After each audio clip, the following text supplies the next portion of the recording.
India दुनिया का सबसे हार्ड वर्किंग देशों में से एक है, लेकिन सवाल ये है क्या हमारा हार्डवर्क हमें उतना ही रिपे कर रहा है। इंडिया में एक एम्प्लॉयड आदमी एवरेज 45 से 47 घंटे हर हफ्ते काम करता है। ये ग्लोबल एवरेज से कहीं ज्यादा है, लेकिन जब आउटपुट देखा जाता है तो पिक्चर बिल्कुल उलट जाती है। इंडिया का हाईएस्ट वर्किंग सेक्टर है एग्रीकल्चर। इंडिया के लगभग 40 से 45 वर्कफोर्स आज भी एग्रीकल्चर में काम करती है, लेकिन एग्रीकल्चर का कंट्रीब्यूशन जीडीपी में सिर्फ 15 से 18% के आसपास है। डेवलप कंट्री में सिचुएशन उल्टा है। एग्रीकल्चर में सिर्फ 2 से 5% लोग वहां काम करते हैं, पर टेक्नोलॉजी, मैकेनाइजेशन और स्केल की वजह से आउटपुट बहुत ज्यादा मिलता है। इसका मतलब है कि इंडिया में फार्मिंग में लोग ज्यादा घंटे काम करते हैं, पर पर्सन प्रोडक्टिविटी दुनिया के कंपैरिजन में बहुत कम है। इंडिया का दूसरा सेक्टर जहां इंडिया के सबसे ज्यादा वर्कफोर्स लगी हुई है वो है manufacturing industries. Manufacturing industry India की वर्कफोर्स का लगभग 23 से 25% एम्प्लॉय करता है।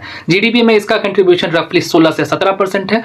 वर्ल्ड के इंडस्ट्रियल नेशंस में मैन्युफैक्चरिंग वर्कफोर्स का हिस्सा कम होता है, लेकिन ऑटोमेशन, कैपिटल इन्वेस्टमेंट और स्किल की वजह से per hour output multiple times ज्यादा होता है। जो थर्ड सेक्टर है जिसमें इंडिया के सबसे ज्यादा एम्प्लॉय काम करते हैं वो है सर्विसेज। सर्विसेज सेक्टर इंडिया का सबसे प्रोडक्टिव सेक्टर है। यहाँ से 30 से 32% इंडिया की वर्कफोर्स काम करती है, लेकिन जीडीपी का 50 से 55% यहीं से आता है। आईटी, फाइनेंस, कंसल्टिंग जैसे एरियाज में काम के घंटे रिलेटिवली कम हो सकते हैं, मगर per hour value global standards के करीब है। यही वजह कि इंडिया का जो ग्रोथ इंजन है वो सर्विसेज है, ना कि एग्रीकल्चर या लो इन मैन्युफैक्चरिंग।